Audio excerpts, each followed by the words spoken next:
যদি সেই চক্রের সাথে স্পিরিটের সাথে বিন্দুমাত্র বিশ্বাসঘাতকতা করার চেষ্টা করে তাকে সকলে উৎপাদিত করতে পারবেন না।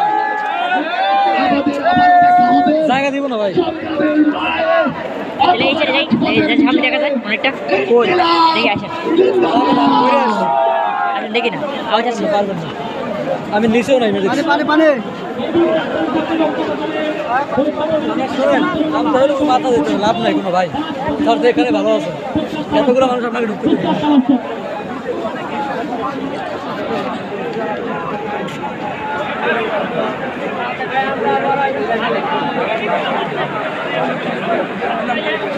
এদিক দিয়ে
রাজপথে